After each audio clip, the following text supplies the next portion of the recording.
But there are other key issues: working conditions, length of employment, and the fear of being replaced or displaced by AI, artificial intelligence.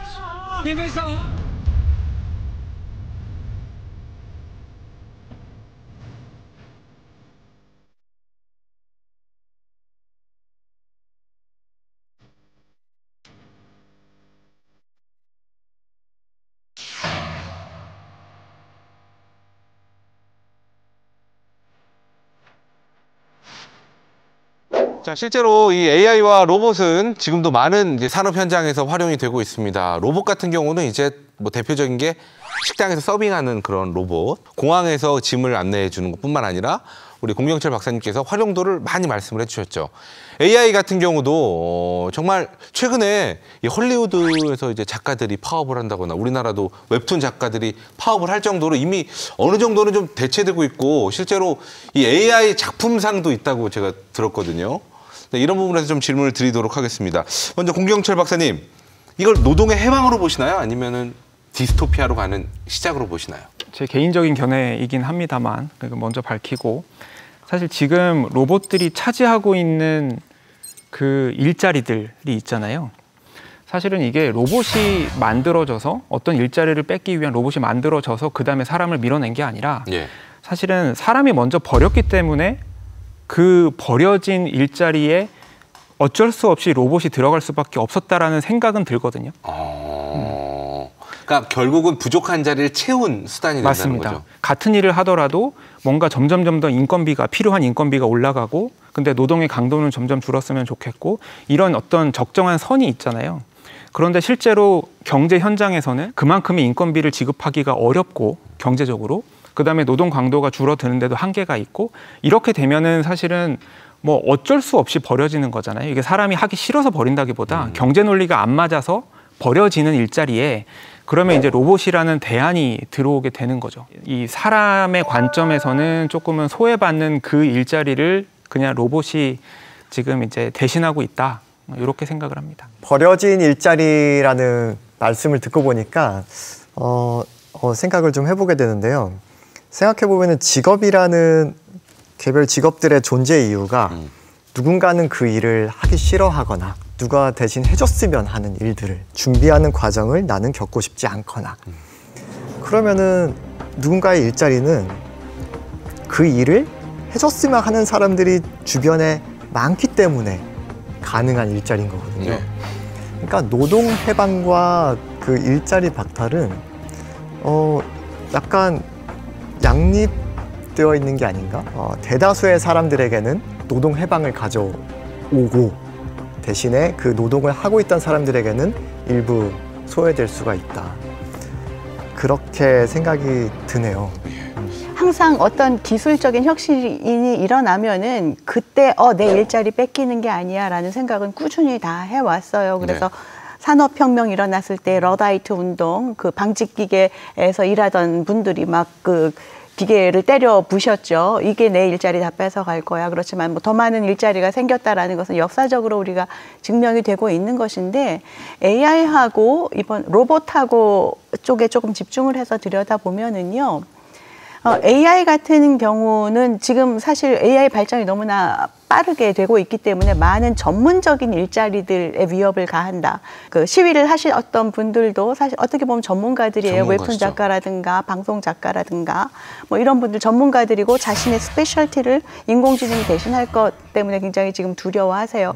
하지만은 이게 계속해서 진행이 되게 된다면은 이분들은 능력이 있는 분들이기 때문에 거기서 파생되는 뭔가 다른 일을 찾을 거예요. 그런데 로봇은 조금 다르게 저는 생각을 해야 될 필요가 있다고 생각을 해요. 뭔가 하면 경제적인 측면을 보는 거예요. 로봇이 대신하게 되는 여러 많은 일자리들은 그 일을 하고 싶어서 한다기보다 그 자리에서 밀려나면 더 이상 경제적인 활동을 할 수 없는 분들이 상대적으로 더 많을 것이라는 거죠. 우리 지금 현재 뭐 직업을 폄하하거나 이러고 싶진 않지만 모든 사람들이 하기 싫어하고 육체적으로 힘든 일들을 기계가 대신 하잖아요. 그런데 그분들이 그 일을 하는 것은 경제적인 문제 때문에 이 일밖에 내가 해서 돈을 벌 수 있는 일이 없으니까 하는 거란 말이죠. 그래서 그 직업이 노동에서 해방될 것이나 직업이 박탈당할 것이냐를 이야기를 할 때는 이 직업을 AI나 로봇이 대신했을 때 과연 그것 때문에 직업을 잃은 사람들이 다른 활로를 찾을 수가 있느냐 없느냐를 고려를 해봐야지 되지 않을까. 그래야지 이제 맘 편하게 해방이야 라고 이야기할 수 있는 사람도 있을 것이고 어떻게 내일부터 나는 식구들을 먹여 살릴 수 없겠네 생각하는 사람들도 생기는 거죠. 이 또한 부익부 빈익빈이 될 수 있다. 그렇죠. 그런 말씀이신 것 같아요. 어떻게 생각하시나요? 지금 이제 실제로 로봇이 많이 대체하고 있는 일자리가 분명히 있죠. 특정 일자리는 로봇이 많이 보급되고 있습니다. 근데 어느 날 갑자기 뉴스를 틀었는데 우리나라에 로봇이 일자리를 많이 빼앗고 있기 때문에 일자리를 다 이제 로봇은 못하게 했다. 그러니까 그 일자리를 앞으로 100만 개를 만들어낼 테니까 우리나라 2030이요. 이런 일자리를 지금부터 하세요라고 발표를 하면 네. 과연 그분은 선거에서 이길 수 있을까요? 이게 사실은 뭐냐면 결국에는 이거는 그 로봇 하나가 그 일자리에 대해서 어떤 영향을 주느냐 마느냐가 아니라 그것만 볼 게 아니라 사실은 이게 굉장히 일반적인 자유경제 논리의 그 다음 버전이 뭐냐에 대한 질문인 거거든요. 그래서 자유경제적으로 부익부 빈익빈이 생기고 기술의 이용자와 이제 피이용자가 생기고 그 다음에 어떻게 할 거냐. 그래서 뭐 사회복지 이론도 생기고 뭐 여러 가지 이제 피드백 작용이 있지 않습니까? 그래서 이거를 약간 포괄적으로 뭐 사회복지 차원과 뭐 사회 경영 차원과 이런 식으로 다 같이 봐야지. 예. 그 일자리 하나만 놓고 보면은 사실은 좀 답은 안 나오는 것 같다라는 생각입니다. 저희가 사실은 이세돌이 알파고를 인공지능을 이긴 최후의 기사일 것이다라고 이야기를 했어요. 저도 강연 나가면 이세돌은 인류의 마지막 인공지능을 이긴 기사다라고 이야기를 했는데 네. 아마바둑 선수가 이겼거든요. 이건 어디서 나오냐면 창발성에서 나와요. 인공지능이 지금까지 학습하지 못했던 뭔가 새로운 생각, 사람은 할 수 있거든요. 그 바둑 기사가 뛰어난 바둑 스킬을 가졌기 때문에 그런 게 아니에요. 지금까지 해오지 않았던 다른 생각을 했기 때문에 그게 가능했던 거고, 인공지능은 지금까지 봤던 어떤 그 기보에도 지금까지 자기가 그 인공지능끼리 두었던 어떤 수에도 그게 나와 있지 않기 때문에 그거 증거거든요. 마찬가지예요.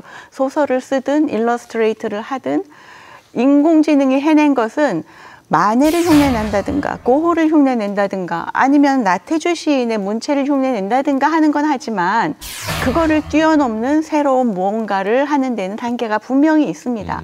뭐 그럼에도 불구하고 일반인들이 어떤 직업을 로봇이나 인공지능에 위협을 당할 수 있는 가능성은 저도 충분하다고 생각해요. 더군다나 지금처럼 로봇도 정교해지고 인공지능도 똑똑해진 사회에서는 그건 분명한 것이고, 그럴 때 일반인들을 위해서 무엇을 어떻게 해줄 것인가, 이것이 바로 이제 정치인들이나 뭐 경제인들 이런 분들이 고민하고 풀으셔야 될 문제죠.